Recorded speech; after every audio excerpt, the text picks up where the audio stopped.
काला सूट पहन के ना कौन आएगी। एक्सक्यूज मी, आ जाओ आ जाओ आ जाओ। राम राम जी साਰਿਆਂ ने मैं तेरा साथी मोहित पुनिया बताऊं सारे का जॉब स्टार के यूट्यूब चैनल पर भरी दोपहरी में 3 बजे के शुभ समय के ऊपर आप सभी का फिर से स्वागत करता हूं। सुना दो के अंदर आ जाओ फटाफट से। वेरी गुड आ जाओ। नमस्ते नमस्ते नमस्ते। तो भाई जैसा कि आप लोगों को पता है भाई अपनी मॉडर्न हिस्ट्री की सीरीज आपने स्टार्ट कर रखी जीके की, जो कि स्पेशल दिल्ली पुलिस को विशेष तौर से टारगेट करके मेनली आप एचएसएससी की तैयारी करने लग रहे हो, एसएससी के और भी किसी एग्जाम की तैयारी करने लग रहे हो, तो उन सभी के लिए बहुत ही इंपॉर्टेंट है पेपर की दृष्टि से। ठीक है जी। इसके अंदर हम लोग मॉडर्न हिस्ट्री के अंदर भी बहुत सारी क्लासेस कर चुके हैं, मेरे साथ 16 17 18 क्लासेस कर चुके हैं। आज हमारी अगली क्लास है और आज जो हमारा ये मोटा मोटा सिस्टम खत्म है उसके बाद हम लोग कल से गांधी युग स्टार्ट कर देंगे और गांधी युग पूरा होने के बाद फिर समझो 2-3 क्लास और बाकी हो जाएंगी, यानी कि मोटा मोटा समझो 30 सितंबर से पहले पहले हम लोग मॉडर्न हिस्ट्री पूरी कर देंगे। उसके बाद फिर हम लोग एंशिएंट और मिडिवल स्टार्ट करेंगे और उम्मीद है मेरे को कि 20 अक्टूबर तक हमारी हिस्ट्री पूरी हो जाएगी। ठीक है भाई, करें शुरू। क्या आज मैं सोचा गांधी की बारी, नहीं ठीक है।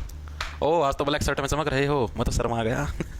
देखो भाई, कल आप ने रोल टैक्ट के बारे में पढ़ा था। रोल टैक्ट कब आया था? 19 मार्च 1919 को आया था। रोल उसका वो था, मतलब जिस कमेटी ने रोल टैक्ट बनाया था उसका हेड था। ठीक है जी। ये सारी चीजें हमने कल पढ़ी थी, किस कारण लाया गया था, उसके अंदर नियम क्या क्या थे। भाई आप कुछ भी वो करोगे, देशद्रोह की एक्टिविटी करो, आपको गिरफ्तार कर लिया जाएगा, आपको कोई वकील नहीं मिलेगा, गुप्त अदालत के द्वारा फैसला होगा। ये सारी चीजें हम लोग कल पढ़ चुके थे। ठीक है जी। अब उसी रोल टैक्ट से अभी हमें आगे कंटिन्यू करना है। तो इसी रोल एक्ट के अंदर दो प्रसिद्ध व्यक्तित्व थे, एक तो महात्मा गांधी जी और एक मदन मोहन मालवीय। इन्होंने अपने अपने कथन बोले थे। कथन का मतलब जैसे लोगों ने भाई मान लीजिए देश के अंदर कुछ भी घटना है तो उसके ऊपर टिप्पणी नहीं करते भाई ओ हाँ भाई अहमदाबाद प्लेन क्रैश, इसके अंदर पायलटों की गलती थी, ओ इसके अंदर तो कंपनी की गलती थी। हम जैसे अपने अपने कथन देते हैं, तो उसी टाइप से गांधी जी ने और मदन मोहन मालवीय ने भी क्या है भाई आपके रोल टैक्ट के ऊपर दो कथन दिए थे, मतलब एक कथन दिए थे, दोनों को मिला के 2 कथन हो गए। ठीक है, जो कि एग्जामिनर पूछता है प्रीवियस ईयर के अंदर भी आए इन्होंने क्या क्या कथन दिए थे। ठीक है, तो ये आपको याद रखना है गांधी जी का क्या कथन था भैया, मतलब कि किस टाइप का कानून है रोल टैक्ट, एक तो आपको कथन पूरा पता होना चाहिए। दूसरा मदन मोहन मालवीय इनका क्या कथन था इसका, तो गांधी जी का क्या था, बिना अपील बिना दलील बिना वकील। गांधी जी ने क्या बोला भैया, एक ऐसा कानून है जिसके अंदर क्या है, बिना अपील, तुकबंदी से बना दी, बिना वकील और बिना दलील। भैया इस टाइप का कानून है, ये वर्डिंग थी महात्मा गांधी जी की। ठीक है जी, चीज समझ में आ गई। दूसरा था मदन मोहन मालवीय पे। मदन मोहन मालवीय ये कौन व्यक्ति था अभी आगे बताऊंगा, इसी से अगली लाइन में आ जाएगा कि कौन व्यक्ति था। एक बार इसका कथन याद रखो, इन्होंने क्या बोला कि रोल टैक्ट क्या है, भारत की आत्मा का अपमान है। ठीक है, ये वर्डिंग याद रखना बहुत इंपॉर्टेंट है। रोल एक्ट भारत की आत्मा का अपमान है। अब एग्जामिनर आपसे कैसे पूछता है, एग्जामिनर ऐसे पूछेगा, आपको ये लाइन लिख के दे देगा कि रोल टैक्ट भारत की आत्मा का अपमान है, ये वर्ड किसने बोले थे, तो ऑप्शन में दे देगा महात्मा गांधी, मदन मोहन मालवीय, इस टाइप से अलग अलग आपको नाम दे देगा। तो अगर आपने पढ़ रखा तो आप बता दोगे हाँ मदन मोहन मालवीय, और नहीं पढ़ रखा तो उधर मोबाइल देखते रहोगे, ये कहां से आ गया, ये कहां से आ गया, फिर उधर यही काम होगा और कुछ नहीं होगा। ठीक है जी। तो रोल टैक्ट का ये सिस्टम आप सभी के समझ में आ गया कैसे क्या कुछ हुआ था। ठीक है जी, वेरी गुड यस 1919 क्या हो गया 1919 सर, दिल्ली पुलिस की परीक्षा कब तक होगी? दिसंबर तक हो जाएगी दिल्ली पुलिस की परीक्षा, दिसंबर तक। ठीक है, दिसंबर ये समझ लो मिड दिसंबर के अंदर स्टार्ट हो जाएगी दिल्ली पुलिस की मेरे हिसाब से, बाकी अभी कुछ और नहीं, लेकिन है दिसंबर जनवरी के अंदर प्रस्तावित मेरे हिसाब से, मिड दिसंबर से मिड जनवरी तक चलेगी। ठीक है जी। तो अब आपको बताता हूं मदन मोहन मालवीय थे कौन। तो मदन मोहन मालवीय कौन थे भाई, साल 1918 के अंदर, साल 1918 में कांग्रेस का कौन सा दिल्ली अधिवेशन हुआ था भाई, दिल्ली अधिवेशन। ठीक है, अभी आप नहीं पढ़े थे कांग्रेस का 1900 का अधिवेशन कब हुआ, 1905 का अधिवेशन कब हुआ, 5 वाला बनारस के अंदर हुआ था, इस टाइप से मैंने चीजें पढ़ी थी। तो उसी टाइप से 1918 के अंदर जो दिल्ली अधिवेशन हुआ था, तो उस अधिवेशन के जो अध्यक्ष थे वो कौन थे, मदन मोहन मालवीय थे। तो ये क्या थे, ये अध्यक्ष थे इस अधिवेशन के, जो दिल्ली अधिवेशन था। ठीक है, इसके क्या थे, अध्यक्ष बने थे भाई, किसके, दिल्ली अधिवेशन के, जो कांग्रेस का दिल्ली अधिवेशन था 1918 के अंदर। ठीक है, ये चीज समझ में आ गई। और इसी अधिवेशन के अंदर क्या है, उस टाइम से रोल टैक्ट लागू तो तुम्हारा 1919 के अंदर हुआ था, लेकिन रोल टैक्ट के लिए जो प्लानिंग है वो तो पहले से बननी स्टार्ट हो चुकी थी। तो इसी अधिवेशन के अंदर एक प्रस्ताव भी पारित किया गया था रोल टैक्ट के विरोध में कि हाँ हम लोग रोल टैक्ट का विरोध करेंगे। ठीक है, तो वो ताजा टमाटर, प्याज और आलू लीजिए। आलू प्याज टमाटर done. Get fresh fruits and vegetables delivered in 10 minutes. Blinkit. Act का मतलब कानून, कोई भी एक्ट कानून मतलब कम से कम उसके ऊपर 1-1.5 साल विचार विमर्श करते हैं। यानी इसके ऊपर 1918 के अंदर ही बातचीत होने लग रही थी कि हम इस टाइप से हम लोग कानून बनाएंगे। तो 1918 के अंदर ही क्या है, इसी बैठक के अंदर जो तुम्हारा दिल्ली अधिवेशन था, इसी के अंदर एक चीज पास हुई क्या कि हम लोग रोल टैक्ट का क्या है विरोध करेंगे। ठीक है, तो इसी के अंदर रोलेट एक्ट विरोध प्रस्ताव पारित हुआ था। तो आपसे पूछ सकता है, हालांकि आज तक पूछा नहीं है कि रोल टैक्ट विरोध प्रस्ताव कौन से अधिवेशन में पारित हुआ था, तो 1918 के दिल्ली अधिवेशन के अंदर ये पारित हुआ था। मैक्सिमम बच्चे इसके अंदर 1919 ठोक के आते तब गलती करते हैं, इसलिए मैंने ये चीज स्पेशल में आपको लेके आया था। ठीक है जी। अब ये जब रोल टैक्ट आया भाई, इस टाइप से लोगों को गिरफ्तार किया जाने लगा, तो कुछ लोगों ने भाई जो सेंट्रल जो विधायिका थी ना, विधायिका का मतलब समझ गए, विधान परिषद, उसी को तो विधायिका बोलेंगे, उससे इस्तीफा दे दिया। जैसे मैंने आपको नहीं बताया कल, जैसे यूपी की विधानसभा है, दिल्ली की विधानसभा, हरियाणा की विधानसभा है, तो उस विधानसभा से कुछ लोगों ने इस्तीफा दे दिया, जिसके अंदर एक तो मुस्लिम जो आपकी लीग बनी थी उसके अंदर थे मोहम्मद अली जिन्ना, ठीक है, उन्होंने इससे इस्तीफा दे दिया। दूसरा एक मजरूल हक नाम का व्यक्तित्व था, उसने भी क्या विधायिका से इस्तीफा दे दिया कि भाई रोल टैक्स तो गलत चीज है, हम इसके विरोध में इस्तीफा देने लग रहे हैं अपना, ठीक है। आप खुद देखो उस टाइम के लोग भी इतने शाणे आ गए थे, कुछ गलत काम होने लगा तो अपना इस्तीफा दे जाए। लेकिन आजकल ऐसे लोग हैं, ऐसे ये मंत्री नेता सारे इतने नीच किस्म के हैं, जो आदमी मर जाए, कुछ अटैक हो जाए, कुछ हो जाए, कदे इस्तीफा नहीं देवे, जवान सत्ता की मलाई चाट चाट की पेट बड़े कर लेंगे, ठीक है, लेकिन इस्तीफा नहीं देंगे। चीजें आई समझ में? तो क्या था इसी के विरोध में, यानी जो हमारा रोल टैक्स था इसी के विरोध में क्या है, केंद्रीय विधायिका से कुछ लोगों ने इस्तीफा दिया। लिखेंगे सभी साथी, कुछ लोगों ने केंद्रीय विधायिका, यानी जो सेंट्रल गवर्नमेंट है, केंद्रीय विधायिका से इस्तीफा दे दिया भाई। और ये कुछ लोग थे कौन, उसके अंदर जो मेन जो बंदे जिन्होंने इस्तीफा दिया, उसके अंदर एक तो थे मोहम्मद अली जिन्ना, जो कि मुस्लिम लीग के अंदर शुमार थे। मोहम्मद अली जिन्ना, मोहम्मद लिख दिया, मोहम्मद अली जिन्ना। और एक और व्यक्ति तो थे जिन्होंने इस्तीफा दिया था, उनका क्या नाम था, अभी मैंने आप लोगों को बताया था, मजरूल हक। मजरूल हक, इन दोनों ने इससे इस्तीफा दे दिया भाई, ठीक है जी। और ये जो मोहम्मद अली जिन्ना थे ना, इन्होंने इसी रोल टैक्स के विरोध में कुछ वर्ड बोले थे। इन्होंने क्या, इन्होंने रोल टैक्स को काला कानून कहा था। आप लोगों ने सुना होगा रोल टैक्स को इतिहास में काले कानून के नाम से भी जाना जाता है। तो रोल टैक्स को इतिहास में काला कानून कहा किसने, तो ये जो तुम्हारे मोहम्मद अली जिन्ना है, इन्हीं के द्वारा क्या है, रोल टैक्स को इतिहास के अंदर काला कानून बोला गया, ठीक है। इन्होंने ही क्या है, रोल टैक्स को काला कानून बोला। काला कानून किसने बोला रोल टैक्स को? मोहम्मद अली जिन्ना। अगर आपसे पूछ ले तो आप लोग इजीली बता दोगे, ठीक है जी, चीजें समझ में आ गई।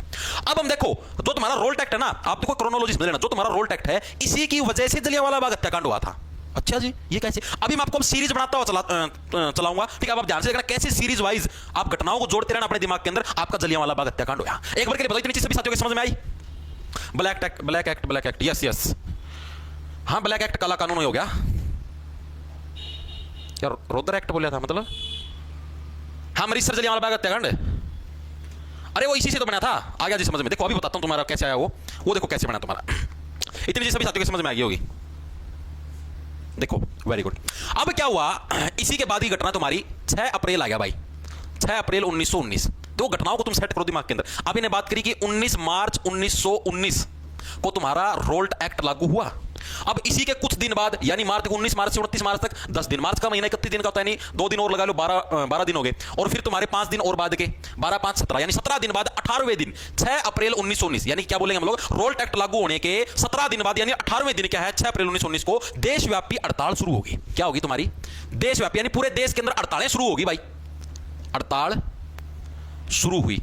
आपसे कोई डेट नहीं पूछेगा एग्जामिनर कि 6 को क्या हुआ था, 7 को क्या था, ऐसा कोई नहीं पूछता, ठीक है। एक कुछ एक जो इंपॉर्टेंट दिन आऊंगा मैं आपको बता दूंगा, पूछा, लेकिन एक बार के लिए आप सिर्फ ये तुमको समझाने के लिए बताने लग रहा हूं, ठीक है। और ये जो 6 अप्रैल, इसके बारे में, डेट के बारे में क्या पूछता, देशव्यापी हड़ताल शुरू हुई। इसी डेट को राष्ट्रीय निरादर दिवस घोषित किया गया था उस टाइम, अंग्रेजों के टाइम पर, ठीक है। इसको क्या घोषित किया गया था? राष्ट्रीय निरादर दिवस। यानी हम लोग इस कानून का आदर नहीं करने लग रहे, इसलिए हम इसका निरादर करने लग रहे हैं। तो इसी डेट को क्या है, एक सेकंड को मैं ब्लॉक कर दूं, इसी डेट को क्या है, राष्ट्रीय निरादर दिवस घोषित किया गया। राष्ट्रीय निरादर दिवस घोषित किया गया। राष्ट्रीय निरादर दिवस किसको घोषित किया गया भाई? जो तुम्हारी 6 अप्रैल की जो डेट थी ना, इसको क्या राष्ट्रीय निरादर दिवस घोषित किया गया कि हां भाई हम लोग अंग्रेजों के इस कानून का आदर नहीं करने लग रहे। बहुत इंपॉर्टेंट है, प्रीवियस ईयर के अंदर भी आया है कि अंग्रेजों के टाइम पर राष्ट्रीय निरादर दिवस किसको घोषित किया गया था? 6 अप्रैल 1919 को राष्ट्रीय निरादर दिवस घोषित किया गया था, ठीक है जी, ओके, चीजें समझ में आई। फिर उसके बाद तारीख आई 7 अप्रैल 1919, और इसी 7 अप्रैल 1919 को क्या हुआ भाई, इस टाइम सत्याग्रही नामक जो पत्रिकाएं हैं वो बांटी गई भाई। यानी सत्याग्रही नाम का एक समाचार पत्र स्टार्ट हो गया, ठीक है, जो कि हफ्ते में एक बार छपता था। और उसका उस समाचार पत्र के देखो उस टाइम ये था, फेसबुक इंस्टाग्राम था, व्हाट्सएप था, पोस्ट कर दी, शेयर हो गई, सारे लोग इकट्ठे हो गए, ऐसा तो कुछ था नहीं। उस टाइम क्या था, ये सारे के सारे क्या भाई, एक तुम्हारा मतलब सत्याग्रही पत्र शुरू हुआ, यानी सत्याग्रह नाम से एक समाचार पत्र स्टार्ट, जिसके अंदर खबरें छाप के भेजी गई कि हाँ भाई अंग्रेजों ने इस टाइप से इतना गलत कानून लागू कराया, आप सारे के सारे हड़ताल के अंदर हमको शुमार होना चाहिए, आओ सारे के सारे लोग घरों से बाहर निकल के आओ, ठीक है जी। 7 अप्रैल 1919 को क्या हुआ, सत्याग्रही समाचार पत्र शुरू हुआ, पत्र शुरू हुआ, ठीक है जी। और इसी से अगले दिन ये जब सत्याग्रही समाचार पत्र स्टार्ट हुआ, अगले दिन का मतलब 1-2 दिन बाद, यानी 9 अप्रैल की तारीख की हम लोग बात करेंगे। तो 9 अप्रैल 1919 को गांधी जी क्या है, लोगों को इकट्ठा करने के लिए, इस आंदोलन के विरोध के अंदर लोगों को इकट्ठा करने के लिए हरियाणा के अंदर आए, पलवल के अंदर। और पलवल के अंदर गांधी जी को गिरफ्तार कर लिया, रेलवे स्टेशन से गिरफ्तार कर लिया। नो बोले अंग्रेज, गांधी जी जिस बढ़ता आया था इस रेल के अंदर चढ़ गई, उससे बढ़ता उल्टा चढ़े, खैच जाड़ता आड़ से डट जाना है, गिरफ्तार करके जेल में गिर जाए, ठीक है। तो उल्टा फटाफट ले जाए गांधी जी के में उतर ले जाए फटाफट। तो उसी टाइम के गांधी जी को वापस रेल के अंदर चढ़ा के भेजा। यानी कि क्या हुआ था, 9 अप्रैल 1919 को क्या है, गांधी जी को पलवल कहां पर है, हरियाणा के अंदर, पलवल रेलवे स्टेशन से गिरफ्तार किया गया, ठीक है जी। और इसी से अगले दिन 10 अप्रैल इसी से मतलब कि हाँ अगले दिन की बात है 10 अप्रैल 1919 को भाई एक और थे जो मेन मतलब इसी के अंदर व्यक्ति थे डॉक्टर सत्यपाल और एक और थे डॉक्टर सैफुद्दीन, मतलब डॉक्टर नहीं थे वो वैसे थे, सैफुद्दीन किचलू। इन दोनों की भी गिरफ्तारी हुई। ये भी मेनली क्या थे, इस आंदोलन को लीड करने लग रहे थे। ठीक है, यानी इसी से अगले दिन, अगला दिन कौन सा था, 10 अप्रैल 1919 को क्या है, डॉक्टर सत्यपाल, ये भी पूछा था, बहुत इंपॉर्टेंट आया हुआ है प्रीवियस ईयर के अंदर, डॉक्टर सत्यपाल और सैफुद्दीन किचलू की गिरफ्तारी हुई। ये भी क्या थे, आंदोलन के नेता थे। किचलू की गिरफ्तारी हुई। अब क्या हुआ, देखो इतनी लोगों की गिरफ्तारी हुई वगैरह वगैरह सिस्टम हुआ, तो अब अंग्रेजों को पता लग गया था, कहीं से जैसे पता यार सीआईडी वगैरह छोड़ी हुई थी उन्होंने भी, तो उनको पता लग गया तुमने महात्मा गांधी जी को गिरफ्तार कर लिया, तुमने दो और नेता थे डॉक्टर सत्यपाल और सैफुद्दीन किचलू, इन दोनों को भी गिरफ्तार कर लिया, टोटल तुमने इनके 3 नेताओं को गिरफ्तार कर लिया। तो अब ये जनता भड़केगी और इस जनता की भड़क को शांत करने के लिए तुमको मार्शल लॉ लगाना पड़ेगा। मार्शल लॉ का मतलब कोई भी अगर अपने घर से बाहर निकला हुआ दिखाई दिया या 4 लोग अगर इकट्ठे हुए तो उनको गोली मार दी जाएगी या उनको गिरफ्तार करके जेल में डाल दिया जाएगा। तो अंग्रेजों ने ये चीज सोची दिमाग में, लेकिन क्या हुआ, वो उस चीज से लोग शांत होने की बजाय दूना और भड़क गए, हमारा ऊपर मार्शल लॉ लगा हुआ। ठीक है, तो उस चीज के ऊपर देखो अभी बात करते हैं। यानी क्या हुआ, उसके बाद 11 अप्रैल 1919 को क्या है, अंग्रेजों ने मार्शल लॉ लगा दिया भाई। अंग्रेजों ने क्या लगा दिया, मार्शल लॉ लगा दिया। और मार्शल लॉ का मतलब तो आप लोग समझ गए, मार्शल लॉ लगाया कि अगर कोई भी 4 लोग से ज्यादा इकट्ठे हुए तो उनको गोली ठोक दी जाएगी। ठीक है जी, चीजें समझ में आ गई। ठीक है, और ये जो मार्शल लॉ लागू हुआ ना, मतलब कि 11 अप्रैल 1919 को भाई, जब ये मार्शल लॉ लागू हुआ तो इसके बाद क्या था, 12 अप्रैल 1919 को एक हंसराज था, जैसे कांग्रेस के और अध्यक्ष उसी टाइप से एक हंसराज नाम का व्यक्ति था, उनकी मतलब कि अध्यक्षता में एक बैठक हुई। उस बैठक के अंदर निर्णय लिया गया कि 13 अप्रैल के अंदर हम लोग जलियांवाला बाग के अंदर इकट्ठा हुए। ठीक है, ये चीज लिखेंगे सभी साथी। यानी इसी से अगले दिन 12 अप्रैल 1919 को कांग्रेस की बैठक में, कांग्रेस की हंसराज नाम का व्यक्ति था, हंसराज की अध्यक्षता, यानी अध्यक्षता बैठक का अध्यक्षता में निर्णय लिया गया कि कल यानी कि 13 अप्रैल 1919 को सब लोग जलियांवाला बाग में इकट्ठा होंगे। जलियांवाला बाग में इकट्ठा होंगे। ठीक है, ये बैठक के अंदर निर्णय लिया कि भाई 13 अप्रैल को आप सारे के सारे हैं जलियांवाला बाग के अंदर इकट्ठे होंगे। ठीक है, सारे भारतीय, क्योंकि इन्होंने अपने नेता को गिरफ्तार कर लिया, महात्मा गांधी जी को गिरफ्तार कर लिया, सत्यपाल मलिक को गिरफ्तार कर लिया, सैफुद्दीन किचलू को गिरफ्तार कर लिया, तो अभी सभी लोग हैं भाई इसके विरोध के अंदर वहां पर इकट्ठा हो गए। ठीक है, और उस टाइम जो भारत का मतलब अब आप उसकी बात करेंगे, ठीक है, तो उस टाइम पंजाब के अंदर जलियांवाला बाग, तो उस टाइम पंजाब का जो लेफ्टिनेंट जनरल था उसका नाम था माइकल ओ डायर। ये चीजें लिखेंगे एक बार। उस टाइम क्या था, पंजाब का लेफ्टिनेंट जनरल कौन था आपका, माइकल ओ डायर। यहां पर अब आपको 2 नाम देखने को मिलेंगे, माइकल ओ डायर, ये 0 ना समझ लियो, ओ है। और पंजाब का लेफ्टिनेंट जनरल था और दूसरा क्या था, पंजाब का ब्रिगेडियर जनरल। दोनों अलग अलग है, ये लेफ्टिनेंट जनरल है और दूसरा क्या था, पंजाब का ब्रिगेडियर जनरल। ब्रिगेडियर किसका होता है, आर्मी का होता है भाई, आर्मी का जो एक तरीके से चीफ हो गया। तो जो ब्रिगेडियर जनरल था वो कौन था, वो अलग व्यक्ति था। ये माइकल ओ डायर था और उसका नाम क्या था, general R Dyer. General R Dyer, दोनों डायर डायर नाम के थे। तो ये जो तुम्हारा लेफ्टिनेंट जनरल था ना, ये तो जैसे आप अपने नहीं होते यहाँ पर राज्यपाल होते हैं, गवर्नर होते हैं, तो उसी टाइप से ये था लेफ्टिनेंट जनरल। ठीक है, तो ये गवर्नर था एक तरीके से पंजाब का, इसने इसको आदेश दिया जनरल आर डायर को कि भाई वहां पर लोग इकट्ठा होने लगे, मार्शल लॉ लगा हुआ है, तो तू उनको कंट्रोल करना, भीड़ को कंट्रोल करना, इसको सिर्फ इतना आदेश दिया था। तो जैसे ही 13 अप्रैल 1919 को जैसे ही लोग जलियांवाला बाग में इकट्ठे हुए, जलियांवाला बाग में एकत्रित हुए, तो वैसे ही वहां पर क्या है, जनरल आर डायर क्या है, अपने साथ कितने लोगों को, करीबन ये समझो मतलब कि 90 प्लस सैनिकों को अपने साथ लेकर आया। जनरल आर डायर क्या एकत्रित हुए, तो यहां पर क्या है, 90 सैनिकों के साथ ये यहां पर पहुंच गया। ठीक है जी, और यहां पर जो इस बाग के अंदर लोग इकट्ठा हुए थे वो कितने थे, तो वो कोई नहीं पूछता, वैसे बताने रहा हूं। अप्रोक्स आपके 20,000 के करीब लोग इकट्ठा हुए थे, अप्रोक्स 20,000 लोग यहां पर इकट्ठा हुए थे। और जनरल आर डायर क्या है, 90 सैनिकों के साथ यहां पर पहुंच गया। और इस जनरल आर डायर ने क्या वहां पर जाकर आदेश दे दिया, बोला इनको ठोक दो सालों को, ब्लडी इंडियंस, इनको मारो। बहुत ज्यादा नफरत करता था भारतीयों से भाई। यहां पर देख लो 90 सैनिक थे, आर्मी के जवान थे, इन्होंने गोलियां चलाई, जनरल आर डायर ने खुद ने गोलियां चलाई। और इसी जलियांवाला बाग के अंदर यहां पर कुएं भी थे। ठीक है, कुछ लोग इन कुओं के अंदर कूद गए, ऑटोमेटिक मर गए, पानी में डूब गए, कुछ लोगों को इन्होंने गोलियां ठोक दी। मतलब बहुत इन्होंने तो मतलब जो सरकारी जो आदेश आया उसके अंदर तो ये था कि 1700 से 1800 लोग मरे हैं, लेकिन उससे भी ज्यादा लोग मरे, क्योंकि देखो सरकार अपने आप को खराब नहीं दिखाएगी, वो कमी दिखाएगी। 1700-1800 थे तो ये समझो करीबन 2800 या 3000-4000 के करीब लोग मरे होंगे। कुछ लोग इन कुओं के अंदर कूद गए, मतलब कि बहुत ही भयंकर नरसंहार हुआ था। ठीक है, नरसंहार का मतलब जो इंसान है, इंसानों को मारा गया एक तरीके से। ठीक है जी, चीजें समझ में आई। तो ये चीज समझ में आई या नहीं आई। और ये जो जनरल आर डायर था ना, मतलब इसका चलो बाद में रोला बताता हूं। फिर जैसे ये तो बाद में मर गया था, वैसे ही मर गया, बीमार हो गया मर गया था। फिर ये जो तुम्हारा माइकल ओ डायर है, ये वापस इंग्लैंड के अंदर चला गया था, वापस ब्रिटेन के अंदर चला गया था। और इसी को क्या है, साल 1940 के अंदर जो आपने सुना हुआ शहीद उधम सिंह नाम, तो उधम सिंह ने ब्रिटेन के अंदर जाके उधर संसद में जाके उसको गोली मारी थी। वो माइकल ओ डायर था, ठीक, जनरल ओ डायर थे, तो बाद में बीमार हो गया 1927 के आसपास, बीमार हो गया, खुद मर गया था बीमारी से, ठीक है। लेकिन ये माइकल ओ डायर को उधम सिंह ने मारा था, फिर बाद में उधम सिंह को फांसी तोड़ दिया गया था, ठीक है। चीजें समझ में आई, पूरी कहानी, पूरी क्रोनोलॉजी दिमाग के अंदर घुसी, क्या कुछ सिस्टम हुआ था, ठीक है। तो ये सारा का सारा सौदा हुआ था, ये सारा सिस्टम हुआ था। तो इतने लोग जैसे ही मरे, मरने के बाद मतलब कि ये तो चीज आपको समझ में आई ना भाई कि लोग यहां पर जलियांवाला बाग के अंदर इकट्ठा क्यों हुए थे, पता है ना सभी को, किस लिए एक बार के लिए सभी साथी बताएं कमेंट के अंदर। गुरुजी क्लास में प्रेमी जोड़े रॉयल जाट भाई पढ़ाई कर लिया, राय रहने दे, आप इन्हें क्या करना पड़ता, पढ़ाई पे फोकस रखा करो। देख कितना बढ़िया टॉपिक पढ़ा रहा हूं, कहानी में मजा आने लग रहा है, मन पढ़ा थोड़ी मजा आने लग रहा है, बच्चे ने पढ़ थोड़ी तामी प्रेमी जोड़े यार, इसके ऊपर फोकस रखो।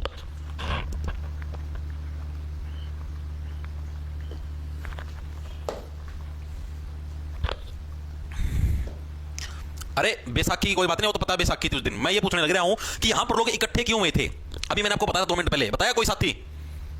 हाँ वेरी गुड, सुमित कौन है, सुमित गुनवल का बिल्कुल सही आंसर है। इनके नेता को गिरफ्तार कर लिया गया था। इनके नेता कौन थे, महात्मा गांधी हो गए, सत्यपाल मलिक हो गए, ठीक है। और वो किचलू था, सफुद्दीन था क्या, किधर गया वो नाम था ना, सफुद्दीन किचलू रहा, ये सैफुद्दीन किचलू, इनको गिरफ्तार कर लिया था। इसकी वजह से क्या लोग यहाँ पर इकट्ठा हुए थे, तो चीजें समझ में आने लगी है ना भाई, किस लिए हुए थे। एग्जाम के अंदर पूछा जाता है कि सैफुद्दीन किचलू कौन था, ये इनका नेता था, इसको गिरफ्तार कर लिया, इसलिए लोग यहाँ पर इकट्ठा हुए थे, ठीक है। जितनी चीजें समझ में आ गई बिल्कुल जमानो मतलब कि, और ये जो फायरिंग करीबन 10 मिनट तक फायरिंग चली और खूब लोग मरे भाई इसके अंदर, ठीक है। अब इसी के अंदर बहुत सारे, देखो कोई भी हत्याकांड होता है तो उसके अंदर लोग कमेंट्री करते हैं। जैसे मैंने आपको बताया कि रोल टैक्स जैसे लागू हुआ तो कुछ लोगों ने कमेंट्री करी उसके अंदर। महात्मा गांधी ने बोला कि बिना वकील, बिना दलील, बिना अपील का कानून है। मदन मोहन मालवीय ने बोला रोल टैक्स भारत की आत्मा का अपमान है। तो जैसे ऐसे कमेंट्री करते लोग, जैसे अभी पहलगाम आतंकी हमला हुआ था, उसके अंदर भी बहुत सारे लोगों ने कमेंट किया। जैसे प्रधानमंत्री जी बोले भाई बहुत ही निंदनीय है, देश इसका बदला लेगा। राहुल गांधी ने कुछ और शब्द बोले, हर एक व्यक्ति ने कुछ ना कुछ मतलब शब्दावली दी, उसके ऊपर कोई ना कोई अपनी टिक्का टिप्पणी करी, ठीक है। हालांकि पद किसी व्यक्ति ने नहीं छोड़ा, पद से तो बहुत लगा हुआ, कोई व्यक्ति पद नहीं छोड़ेगा, ठीक है। तो इसी टाइप से जो ये तुम्हारा जलियांवाला बाग हत्याकांड हुआ, तो इसके ऊपर भी बहुत सारे लोगों ने अपनी अलग अलग टिप्पणी करी।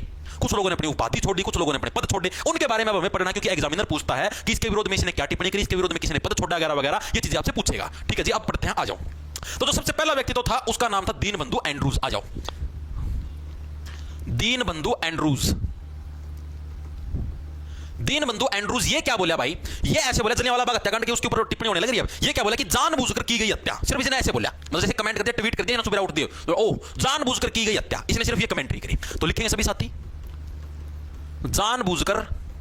आप लोग अपने दिमाग के अंदर इमेजिन करते या नहीं करते की गई हत्या। मैं तो जैसे अभी तुमको टॉपिक भी पढ़ाने लग रहा हूं ना, अभी भी मेरे दिमाग के अंदर इनकी इमेज बनने लग रही है कि हाँ भाई ऐसे ऐसे लोग इकट्ठे हुए होंगे, वहां पर ऐसे ऐसे फायरिंग की होगी, ऐसे ऐसे मारे होंगे बेचारे, ऐसी मीटिंग होगी। मतलब दिमाग के अंदर ऐसे इमेज बनाते हुए चलोगे ना, जो मैं चीजें यहाँ पर समझाने लग रहा हूं, तो और भी अच्छे समझ में आएगा, दिमाग के अंदर चीजें और बेटर तरीके से सेट रहेंगी। एप्पल के लिए ऐप है भाई, जो साथी एप्पल के अंदर बैच लेना चाहते हैं तो माई अपेक्स नाम से मिलेगा आपको, माई अपेक्स नाम से आपको ऐप मिलेगा एप्पल प्ले स्टोर के ऊपर, ठीक है। एप्पल स्टोर हो जो भी हो है, और उधर आपसे ऑर्गेनाइजेशन आईडी मांगे, उसके अंदर भर देना 9254 कुछ ऐसा भर दियो, 9254 शायद यही 9254 ठीक है। 965 या 62 चेक कर लेना, या तो 5 आएगा यहाँ पर, या लास्ट में 2 आएगा, भर के देख लेना, ठीक है। ये उसके अंदर ORG आईडी मांगेगा, उसके अंदर भर देना, ठीक है। हाँ इमेजिन करते हो ना, यस वेरी गुड, ठीक है। अब देखो ये शब्दावली थी दीनबंधु एंड्रयूज की कि जानबूझकर की गई हत्या है, ठीक है जी। अब आते हैं रविंद्रनाथ टैगोर। देखो भाई रविंद्रनाथ टैगोर को सरकार बहुत पूछती है, अपनी भारत सरकार भी बहुत इज्जत करती है, लेकिन मेरे नजरों में बहुत कम इज्जत है इनकी। क्यों है जी, अभी आपको बताऊंगा क्यों इज्जत कम, तुम्हारी नजरों में भी अभी हो जाएगी जब मैं तुमको सच्चाई बताऊंगा ना, तुम भी ऐसे कहोगे कि हाँ भाई बहुत खराब आदमी था, ठीक है। तो जो रविंद्रनाथ टैगोर है, इन्होंने क्या शब्दावली बोली, ये बोले कि सभ्य सरकार द्वारा की गई असभ्य घटना। शब्द सुनो आप ध्यान से, शब्द इन्होंने क्या बोले, सभ्य सरकार द्वारा की गई असभ्य घटना। एक बार के लिए मेरे को आप बताओगे कि इसके अंदर इन्होंने गलत, कौन से शब्द का इन्होंने गलत प्रयोग किया जिसकी वजह से आप इनसे नफरत करो या आप इनको गलत ठहराओ। कौन सी इन्होंने वर्डिंग गलत बताई इसके अंदर, मतलब कौन सी वर्डिंग इन्होंने गलत बोली, देखना एक बार पढ़ के। सभ्य सरकार द्वारा की गई असभ्य घटना, बोलना एक बार कौन सी वर्डिंग इन्होंने गलत करी। चाटुकार, वेरी गुड, बताओ एक बार। सभ्य, वेरी गुड भाई। देखो इसका मतलब आप लोग समझने लग रहे हो। सभ्य सरकार, यार ये अंग्रेज इतने नीच व्यक्तित्व के थे, इतने अत्याचार करते थे भारतीयों के ऊपर, इतने जबरदस्ती टैक्स वसूलते थे, जबरदस्ती सत्ता को खोसने का काम करते थे। जो राजा महाराजा थे उनकी संतानें नहीं थी, उनकी सत्ता को जबरदस्ती खोस लिया, ठीक है। कितने कभी बंगाल का विभाजन किया, कभी कुछ किया, उसके बावजूद भी आप उनको सभ्य सरकार बोलने लग रहे हो। सोच के देखो आप, उसके बावजूद आप उनको सभ्य मतलब बहुत ही डिसेंट है, मतलब एक अच्छी सोसाइटी की दृष्टि से बहुत अच्छा व्यक्तित्व है, मतलब बहुत अच्छी सरकार है। आप ये बोलने लगे कितनी भारतीय महिलाओं का इन्होंने रेप किया ये जो अंग्रेजों ने, हैं, और आप इनको सभ्य सरकार बोलने लग रहे हो। तो बहुत ही गलत चीज। दूसरी, रविंद्रनाथ टैगोर ने 1911 के अंदर, याद होगा 1911 के अंदर जब मैंने आपको कल ही करवाया था, तीसरा दिल्ली दरबार लगा था, उसके अंदर जॉर्ज पंचम आया था, यानी जो ब्रिटेन का महाराजा आया था उस टाइम, उसके स्वागत में स्पेशल गीत भी गाया था रविंद्रनाथ टैगोर ने, उसकी स्वागत की तैयारियां करने लग रहे थे। सोचो यार कितनी गलत चीजें करने लग रहे थे। फिर इनको एक उपाधि भी मिली हुई थी, नाइटहुड की उपाधि।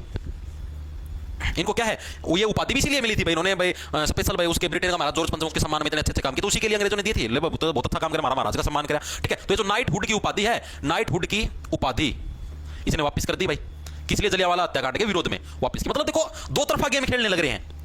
एक तरफ आप उनके सम्मान के अंदर चीजें करने लग रहे हो, गीत गाने लग रहे हो, उनके सम्मान में गाने बनाने लग रहे हो, ठीक है। दूसरी तरफ आप इनके लिए मतलब कि ऊपर से फिर ये दिखाने लग रहे हो। देखो एक तरफ देखो कैसे मामला है, सभ्य सरकार द्वारा की गई सभ्य घटना, मतलब विरोध भी कर दिया भाई, ऐसा सभ्य घटना है, नाइटहुड की उपाधि वापस दी, अब उनके समर्थन में भी वर्ड बोल दिया सभ्य सरकार। मतलब दो तरफा गेम खेल गए भाई। अपने लाते लगा ओ भाई तुम्हारा समर्थक है, अंग्रेज भी सोचो हमारी सभ्य सरकार का है, कोई ना अच्छी बात कही है। मतलब दो तरफा गेम खेलने लग रहे हैं। ये देखो ऐसे ऐसे लोग भी थे पुराने समय के अंदर, वर्तमान में भी मिलते हैं ऐसे देखने को, पुराने के अंदर नहीं।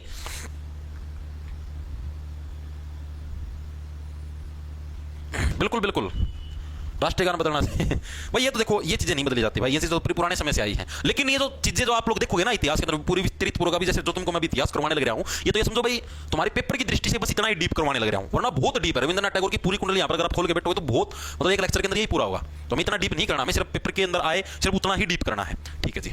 तीसरा जो व्यक्तित्व है, अगला जो, अब आप खुद देखो भाई, आपको कोई उपाधि मिलेगी तो किस लिए मिलेगी? क्योंकि आप सरकार के समर्थक हो। अब जैसे आपने देखा होगा पिछले साल इलेक्शन था 2024 के अंदर, 2024 में इलेक्शन थे जी, बिल्कुल थे। मई के अंदर याद होगा, मई 2024, मई जून 2024 के अंदर इलेक्शन हुए थे तुम्हारे, और प्रधानमंत्री जी के इलेक्शन थे। उससे कुछ समय पहले 2-3 महीने पहले पहली बार भारत के अंदर क्रिएटर अवार्ड दिया गया। क्रिएटर अवार्ड किसको मिला? जितने भी कोई भी इंस्टाग्राम के ऊपर रील बनाता है या यूट्यूब के ऊपर वीडियोस बनाते हैं, जो भी मतलब कि जिनके बहुत ज्यादा फैन फॉलोइंग है, फैन मतलब फॉलोअर्स हैं, उनको ये अवार्ड मिले। अब सरकार ने उनको अवार्ड दिए, क्रिएटर अवार्ड या बेस्ट क्रिएटर का अवार्ड, यानी एक तरीके से उपाधि, जैसे नाइटहुड की उपाधि उसी टाइप से अवार्ड मिले हैं, ठीक है। ये अवार्ड क्यों दिए गए? क्योंकि वो सरकार के बंदे खास थे। यानी ये अवार्ड इसीलिए दिए गए भाई, आप लोग इलेक्शन के अंदर हमारा प्रचार प्रसार करो, हमारे विरोध में कुछ भी मत बोलो, ठीक है। और तुमको अगर हम अवार्ड देंगे तो सीधी बात है, तुम्हारे जो फैन फॉलोअर हैं या जो भी तुम्हारे देखने वाले, तुमको चाहने वाले हैं, वो भी खुश होंगे कि वाओ भाई, हम जिसको फॉलो करते हैं, जो हमारा मतलब मेन जो लीडर है या और है, ठीक है, इसको सरकार ने अवार्ड दिया है, सरकार तो बहुत अच्छी है, इसी को वोट देंगे। मतलब ये एक इस उद्देश्य से दिए गए थे अवार्ड, जहां तक मेरे को लगने लग रहा है। एक अगर आप थोड़े बहुत समझदार हो गए आम आदमी, मतलब तो इतनी चीज तो आप लोग भी समझते हो। तो अवार्ड किसको मिलते हैं? जो सरकार के चहेते हैं, ठीक है। अब ध्रुव राठी था, सरकार के विरोध में वीडियो बनाने लगे तो उसको तो नहीं मिला अवार्ड, मानते हुए बात है। यानी जो समर्थन में थे सिर्फ उन्हीं को अवार्ड दिया। तो उसी टाइप से जो उपाधियां भी मिलती थी, ये सिर्फ उन्हीं को मिलती थी जो सरकार के समर्थक होते थे। यानी नीचे नीचे चाटुकारिता करते थे, ऊपर से दिखाते थे जनता को कि हाँ भाई हम तुम्हारे उसमें है, सरकार के विरोध में, लेकिन नीचे नीचे सरकार का मतलब समर्थन करते थे, ठीक है जी। अगले व्यक्ति तो जो इसके अंदर आते रविंद्रनाथ टैगोर से आगे, वो थे जैसे सरोजिनी नायडू और महात्मा गांधी। इन दोनों को भी क्या थी? केसरी हिंद की उपाधि मिली थी। किस लिए मिली थी आपको बताता हूं। अगले जो दो व्यक्ति थे वो कौन थे? सरोजिनी नायडू प्लस महात्मा गांधी। महात्मा गांधी, इन दोनों ने भी क्या है, इन दोनों ने अपनी केसरी हिंद की उपाधि, इन दोनों ने अपनी केसर ए हिंद की उपाधि वापस लौटा दी। कौन सी उपाधि वापस लौटा दी?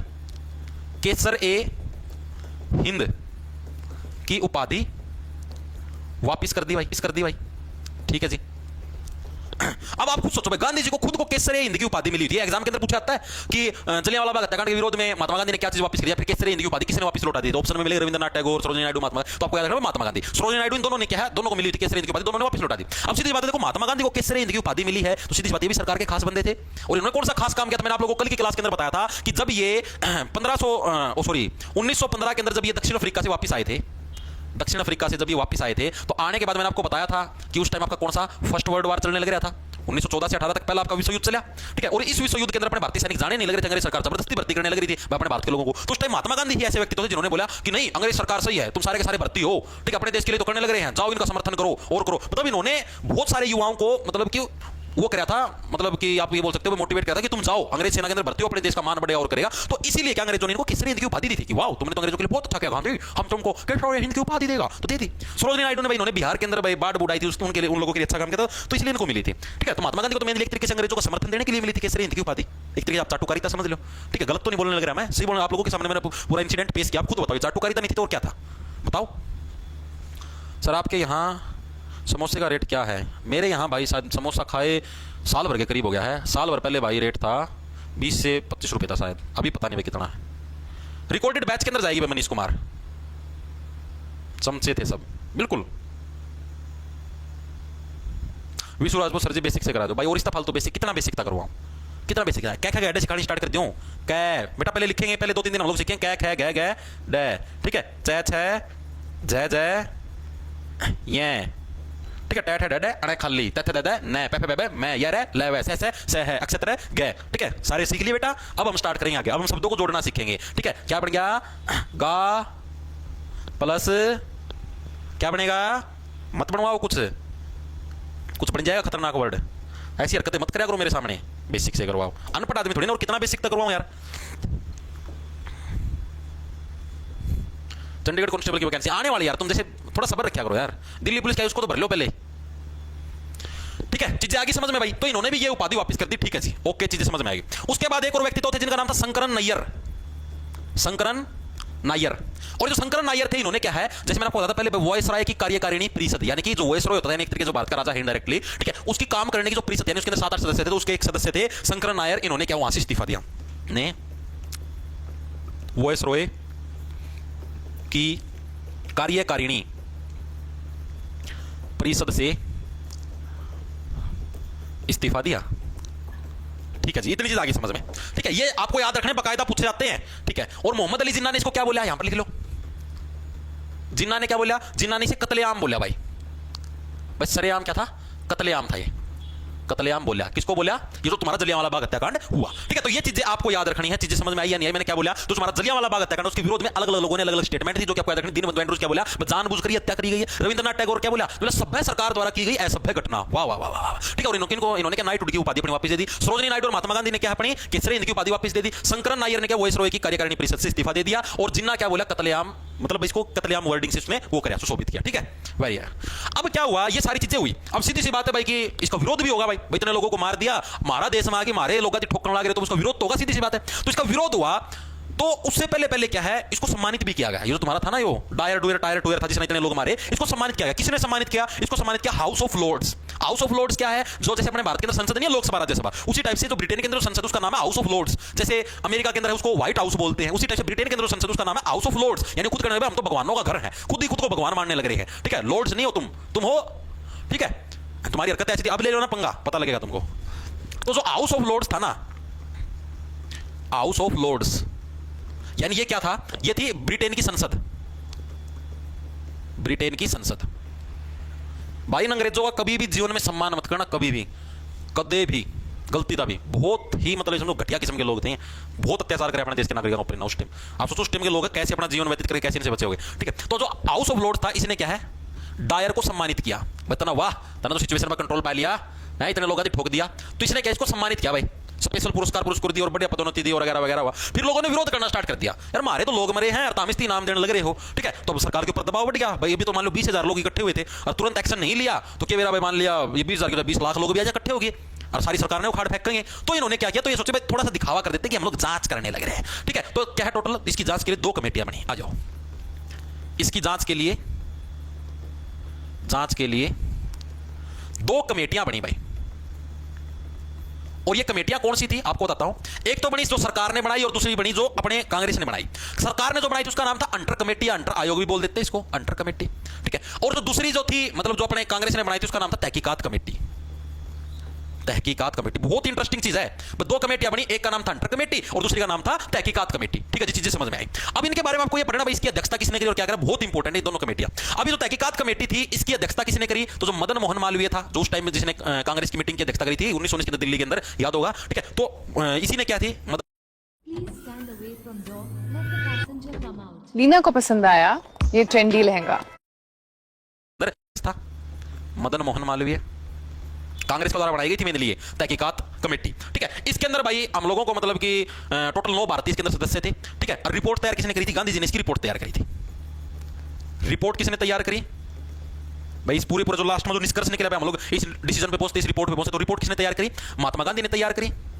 और इसके अंदर टोटल सदस्य कितने थे, तो इसके अंदर टोटल 9 सदस्य थे। आपको याद रखना इंपॉर्टेंट है, पूछ सकता है, 9 के 9 भारतीय थे, कोई भी इसके अंदर अंग्रेज नहीं था। तो ये कमेटी थी और इस कमेटी ने क्या है, डायर को दोषी माना कि हाँ भाई डायर ने अपराध किया है, इतने लोगों को मार के दोषी माना। ठीक है, ये चीज समझ में आई। तहकीकात कमेटी दिमाग के अंदर घुसी या नहीं घुसी। ठीक है जी, अब बात करेंगे अंटर कमेटी की। तो अंटर कमेटी क्या थी, अंटर कमेटी थी तुम्हारी सरकारी, यानी जो सरकार ने बनाई थी कमेटी। ये कैसी कमेटी थी, तुम्हारी सरकारी कमेटी थी, सरकारी। और ये जो अंटर है ना, अंटर क्या था, अंटर अंग्रेज था, ये इस कमेटी का अध्यक्ष था। तो इस कमेटी का अध्यक्ष था, तो इसी के नाम पर इस कमेटी का नाम रखा गया अंटर कमेटी। चीजें समझ में आई, दिमाग के अंदर घुसी। ठीक है जी, और इस कमेटी के अंदर टोटल कितने सदस्य थे, तो इसके अंदर भाई टोटल तुम्हारे पास 8 सदस्य थे भाई, 8 सदस्य थे। और इन 8 सदस्यों के अंदर से 5 तो थे भाई अंग्रेज, और 3 थे भारतीय। और इन तीनों भारतीयों के तुमको नाम याद रखने पड़ेंगे, ये पूछे जाते हैं एग्जाम के अंदर। ये जो 3 भारतीय सदस्य थे इस कमेटी के अंदर, ठीक है, इन तीनों के तुमको नाम याद रखने। कौन? पहला नाम था चिमन लाल तुम्हारा सीतलवाड़, ठीक है, चिमन लाल सीतलवाड़। ये एक व्यक्ति का नाम, कहते हैं समझो 2 व्यक्तियों के नाम है, ठीक है, इधर लिख दिया नाम चिमन लाल सीतलवाड़। एक व्यक्ति का नाम, एक तो यो था भाई। सेकंड था जगत नारायण, जगत नारायण, ठीक है जी। और जो तीसरा व्यक्ति था उसका नाम था साहबजादा सुल्तान।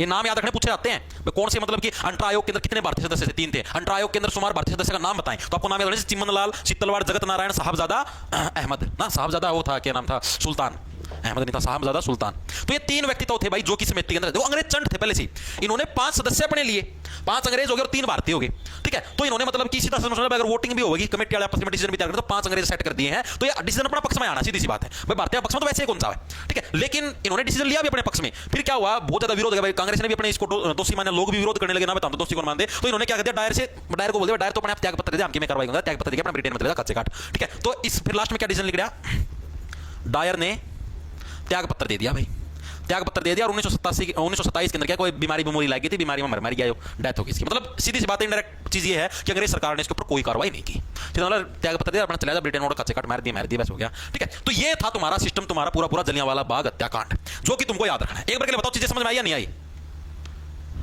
गुरुजी पढ़ा कौन जाता, फुल नेगेटिव माइंड हो रहा है, क्यों नहीं पढ़ा जाने लग रहा है, तो बताओ।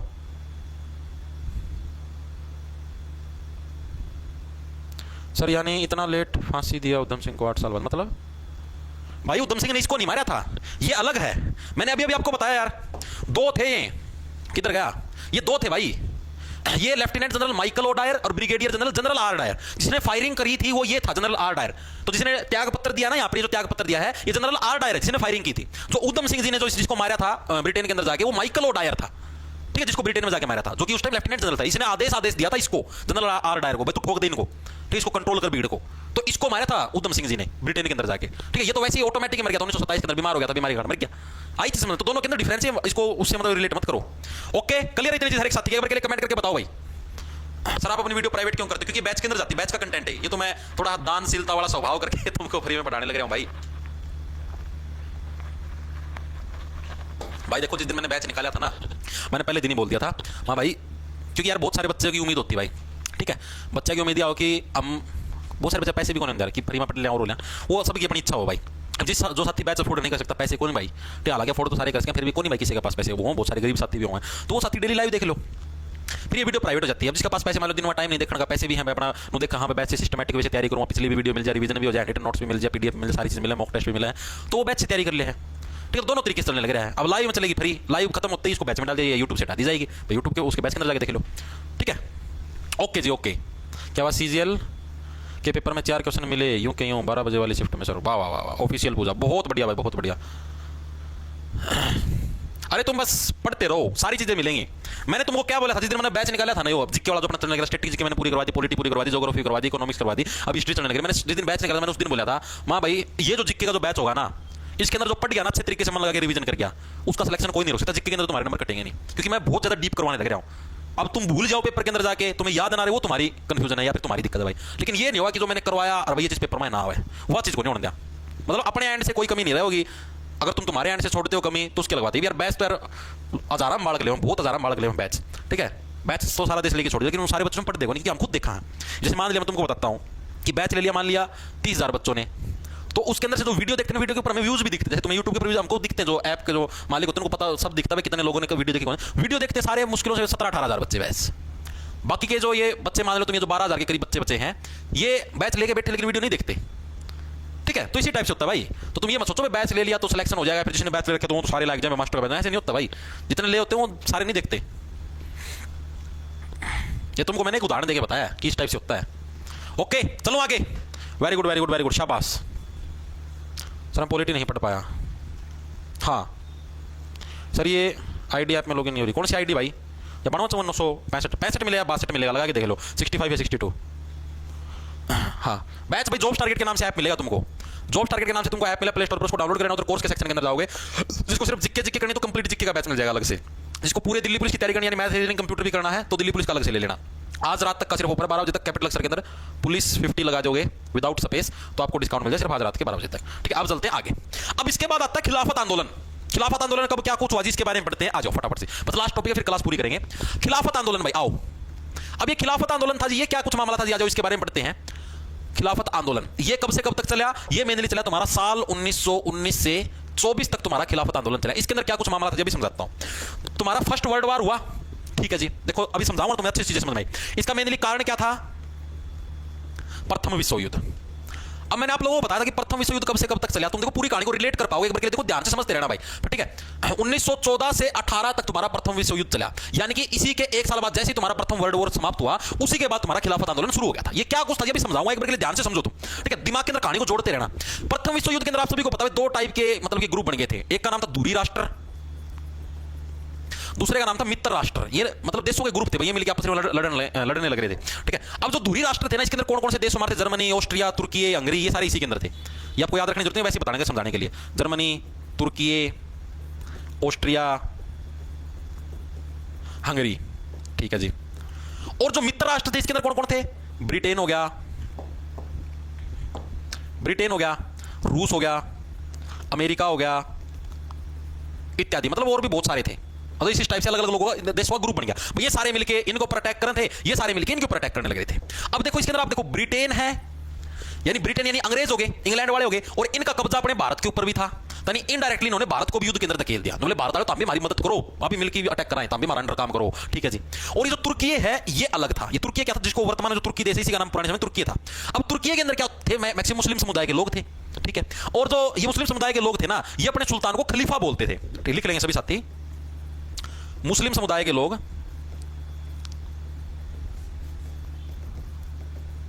अपने सुल्तान को खलीफा बोलते थे भाई, ठीक है जी,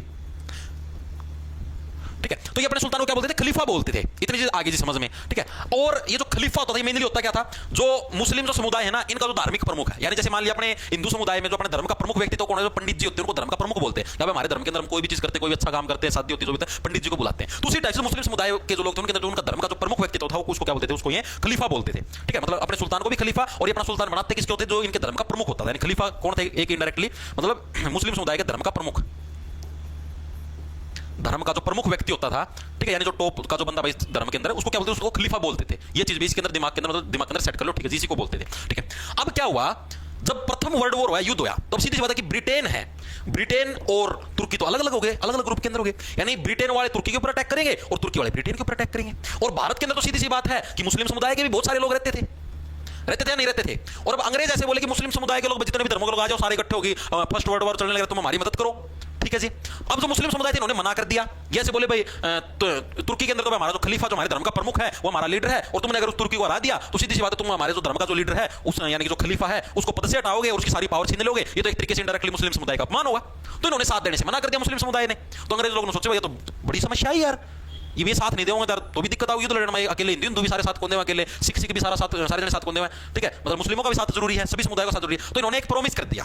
अंग्रेज क्या बोले, तो हम तुमसे प्रॉमिस करते हैं अगर तुर्की हार भी जाता है ना तो भी हम लोग क्या है, तुम्हारे जो तुर्की का जो सुल्तान है, जो खलीफा है, हम उसका पद नहीं छीनेंगे और ना ही उसकी शक्तियों को छीनेंगे, बस तुम हमारा साथ दो, ये हमारा प्रॉमिस है।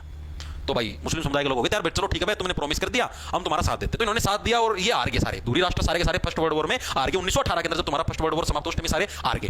तो लेकिन अंग्रेज तो भाई स्वार्थी थे, मतलब ही थे, इन्होंने अपना वादा पूरा नहीं किया। इन्होंने तुर्की के सुल्तान को पद से हटा दिया, जो खलीफा था इसको पद से हटा दिया, इसकी सारी पावर छीनने वगैरह, इसको दुखी कर दिया एक तरीके से। तो इसी के लिए क्या थे, जो मुस्लिम समुदाय के लोग थे जो भारत के अंदर, ये भड़क गए और इन्होंने खिलाफत आंदोलन शुरू किया। चीजें समझ में आई। तो खिलाफत आंदोलन कैसे शुरू हुआ, एग्जाम के अंदर पूछा जाता है कि तुर्की के खलीफा के समर्थन में क्या है, भारतीय मुसलमानों ने खिलाफत आंदोलन शुरू किया था। यानी कि जब तुम्हारा प्रथम विश्व युद्ध समाप्त हुआ इसी के अगले साल 1919 के अंदर। चीजें समझ में आई या नहीं आई, ठीक है। आगे चलो। अब ये जो खिलाफत आंदोलन चला, तो ये कैसे चला, इसके लिए पहले खिलाफत कमेटी का गठन हुआ। आ जाओ, इसके लिए क्या है, एक पहले खिलाफत कमेटी का गठन हुआ, इंपॉर्टेंट है, कमेटी का गठन हुआ, जो कि कब हुआ, साल 1919 के अंदर बॉम्बे के अंदर ये गठन हुआ था। 1919 में बॉम्बे के अंदर ये तुम्हारा गठन हुआ, किसका, खिलाफत कमेटी का। 1918 के अंदर युद्ध समाप्त हुआ, उसका मुस्लिम समुदाय के लोगों ने क्या है, खिलाफत कमेटी का गठन किया, ठीक है जी। और ये खिलाफत कमेटी का गठन किसके द्वारा किया गया, अली ब्रदर्स के द्वारा। अली बंधु भी बोल देते हैं, अली ब्रदर्स भी बोल देते हैं, अली बंधु द्वारा क्या है, बंधु को इंग्लिश में ब्रदर ही बोलते हैं, इनके द्वारा इसका गठन किया गया। ये अली बंधु थे कौन कौन से, यानी ये दो भाई थे, एक मोहम्मद अली, एक शौकत अली, ठीक है। क्या नाम थे इनके, एक का नाम मोहम्मद अली था, एक का नाम शौकत अली। बहुत बार आता है एग्जाम के अंदर पूछा जाता है कि खिलाफत कमेटी का गठन किसने किया था, मोहम्मद अली और शौकत अली, इनके द्वारा क्या है, खिलाफत कमेटी का गठन किया था। मोस्ट इंपोर्टेंट, आपसे प्रीवियस ईयर के अंदर चेक कर लेना, दोनों प्रश्न आते हैं, मोहम्मद अली, शौकत अली, ठीक है। यहां पर अलग से मांड भी देता हूं, ये मोस्ट इंपोर्टेंट है, ठीक है। मोहम्मद अली शौकत अली इनके द्वारा क्या खिलाफत कमेटी का गठन किया गया था, ठीक है जी। और इस कमेटी के अन्य सदस्य कौन कौन थे ये भी पूछा था, निम्नलिखित में से कौन खिलाफत कमेटी का सदस्य नहीं था या फिर था, तो ये भी बहुत इंपॉर्टेंट है। दो जो इसके मेन सदस्य थे जिनके नाम आपको, बाकी तो बहुत सारे थे सदस्य, लेकिन जो मेन याद रखना कौन था, एक तो था खान अब्दुल गफ्फार खान, खान अब्दुल गफ्फार खान, एक तो मेन सदस्य ये था। दूसरा जो हमारे मेन जो साइंटिस्ट साहब थे एपीजे अब्दुल कलाम साहब, एपीजे अब्दुल कलाम जी, ठीक है। ये भी क्या थे, इसके सदस्य थे। तो मेन इंपोर्टेंट है, दोनों के नाम एग्जामिनर पूछता प्रीवियस ईयर के अंदर है, तो मैं ऐसे सीजीडी के अंदर देख लेना, ठीक है। अभी 2025 के अंदर भी आता कि निम्नलिखित में से कौन खिलाफत कमेटी का सदस्य था, 4 ऑप्शन मिले, उसके अंदर से एपीजे अब्दुल कलाम जी का नाम था, बाकी का नाम नहीं था। तो आपको याद रखना है, हाँ अब्दुल कलाम जी भी थे, खान अब्दुल गफ्फार खान भी थे, ये दो भी थे। मोहम्मद अली शौकत अली तो मेन निर्माता थे, ठीक है, मेन जो हेड थे इसके ये थे, ठीक है। चीजें समझ में आई, दिमाग के अंदर चीजें घुसी, ठीक है। अब जो इसके सम्मेलन वगैरह है, एक सम्मेलन तो पढ़ लें अभी, पहला सम्मेलन कब हुआ था इसके बारे में पढ़ लें, बाकी नहीं पढ़ेंगे, ठीक है। खिलाफत आंदोलन तो तुम्हारे समझ में है ना कैसे स्टार्ट हुआ, 1919 के अंदर स्टार्ट हुआ, ठीक है। ये खिलाफत आंदोलन बाद में ऐसे योग आंदोलन के साथ मिल गया था, दोनों एक हो गए, तो चीज आगे बताऊंगा तुमको, ठीक है। इतनी चीज समझ में आ गई, 1919 के अंदर स्टार्ट हुआ, तुर्की का जो खलीफा था, ठीक है, उसके समर्थन में स्टार्ट हुआ, मुसलमानों ने विरोध किया था, चीजें समझ में आ गई, दिमाग के अंदर घुसे, के लिए कमेंट करके बताओ कि खिलाफत आंदोलन तुम्हारे दिमाग के अंदर घुसा नहीं घुसा, घुस गया सर, वेरी गुड, शाबाश, ठीक है। तो अब जो खिलाफत कमेटी का गठन हुआ, तो इन्होंने एक पहली मीटिंग करी जो कि इंपॉर्टेंट है, पहली मीटिंग याद रखनी, बाकी मीटिंग आपको याद नहीं रखनी। पहली मीटिंग है, एग्जामिनर पूछता है, ये एग्जाम के अंदर आई है, इस मीटिंग में भाई कमेटी का गठन कर दिया, वो कमेटी के सदस्य सारे लोग मीटिंग भी तो करेंगे कि कब आप इन्हें विद्रोह करना, अंग्रेजों कब आप इन्हें मतलब इनको पीटना है या जो भी करना है। लाइट गई भाई, लगता लाइट भी नहीं चाहती कि और क्लास ले, ठीक है। तो ये कब हुई तुम्हारी फर्स्ट मीटिंग हुई इनकी, सितंबर 1919 में। कहां पर हुई, लखनऊ के अंदर हुई जी, लखनऊ के अंदर सितंबर 1919 के अंदर क्या खिलाफत कमेटी की पहली मीटिंग हुई, ठीक है जी। इसके अध्यक्ष का नाम प्रीवियस ईयर के अंदर आया हुआ है भाई, बहुत इंपॉर्टेंट है।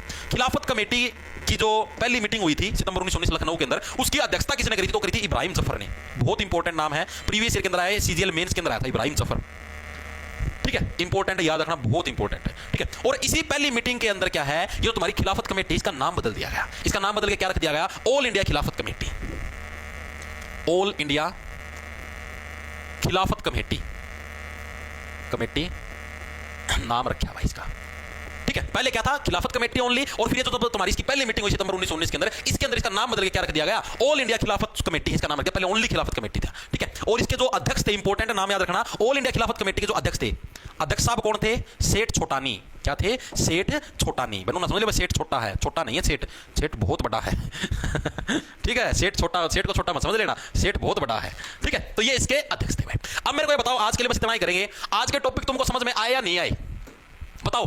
हमने रोल टैक्ट के बारे में पढ़ा, रोल टैक्ट के बारे में वैसे हम कल पढ़ चुके थे, 1919 के अंदर स्टार्ट हुआ था, वगैरह वगैरह पढ़ा, उसके ऊपर टिप्पणियां आई गांधी जी की, मदन मोहन मालवीय की, हमने टिप्पणियां पढ़ी, यानी कमेंट आए उनके, ठीक है जी। उसके बाद फिर क्या क्या चीजें, इस्तीफा दे दिया कुछ लोगों ने, कुछ एंडमेंट हुआ। उसके बाद फिर देशव्यापी हड़ताल शुरू होगी, सत्याग्रही समाचार पत्र स्टार्ट हुआ, गांधी जी को पलवल से गिरफ्तार कर लिया गया, डॉक्टर सत्यपाल सैफुद्दीन किचलू को गिरफ्तार कर लिया गया, अंग्रेजों ने मार्शल लॉ लगा दिया। 12 तारीख को क्या हुआ, कांग्रेस के अंसराज के निर्णय लिया, 13 तारीख को जलियांवाला बाग में इकट्ठा होंगे। पंजाब का जो लेफ्टिनेंट जनरल था Michael O'Dwyer, brigadier general general R Dyer, ठीक है, जनरल आर डायर ने जलियांवाला बाग के अंदर गोलियां चला दी, लोग मर गए, ठीक है, 90 सैनिकों के साथ ही आया था। दीनबंधु एंड्रयूज ने इसके ऊपर कमेंट कराया, जानबूझकर की गई, रविंद्रनाथ टैगोर ने बोला सभ्य सरकार द्वारा की गई सभ्य घटना, ठीक है। नाइटहुड की उपाधि वापस कर दी, इंपॉर्टेंट है, बहुत बार पूछी जाती है, सीजीडी के अंदर बहुत बार आया प्रश्न, किसी ने अपनी नाइटहुड की उपाधि जलियांवाला बाग के विरोध में दे दी थी, तो रविंद्रनाथ टैगोर। सरोजिनी नायडू और महात्मा गांधी ने अपनी किसरी हिंद की उपाधि वापस कर दी। शंकर नायर ने वायसरॉय की कार्यकारिणी परिषद से इस्तीफा दे दिया। जिन्ना ने इसको क्या बोला, कत्लेआम बोला, ठीक है जी। हाउस ऑफ लॉर्ड्स ने क्या है, इसके लिए डायर को सम्मानित कर दिया, ठीक। इसकी जांच के लिए फिर 2 कमेटी बनी, लोगों ने विरोध शुरू कर दिया। 2 कमेटियां, एक का नाम अंतर कमेटी, एक का नाम तहकीकात कमेटी। तहकीकात कमेटी के अध्यक्ष मदन मोहन मालवीय रिपोर्ट तैयार करी, गांधी जी ने टोटल 9 सदस्य थे, डायर को दोषी माना गया। अंटर जो कमेटी थी, इसके अध्यक्ष अंटर साहब थे, ठीक है, साहब तो क्या नीच था। टोटल इसके अंदर 8 सदस्य थे, 5 अंग्रेज थे, 3 इसके अंदर भारतीय, तीनों नाम याद रखने हैं,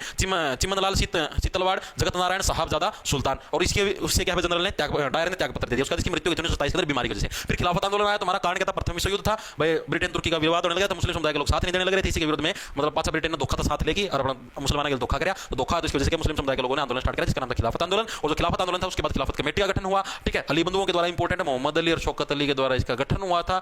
और खान अब्दुल गफ्फार खान, एपीजे अब्दुल कलाम इसके सदस्य थे। पहली मीटिंग इसकी लखनऊ के अंदर, अध्यक्ष इब्राहिम जफर, ऑल इंडिया खिलाफत कमेटी का इसका नाम चेंज कर दिया गया, ठीक है, अध्यक्ष इसके सेठ छोटा नहीं बने। अब मेरे को ये बताओ, आज का टॉपिक तुमको समझ में आया नहीं आया, इतना डीप तुमने कभी पढ़ा था, इतनी कुछ चीजें तो तुम्हारी बुकों के अंदर भी नहीं मिलेंगी।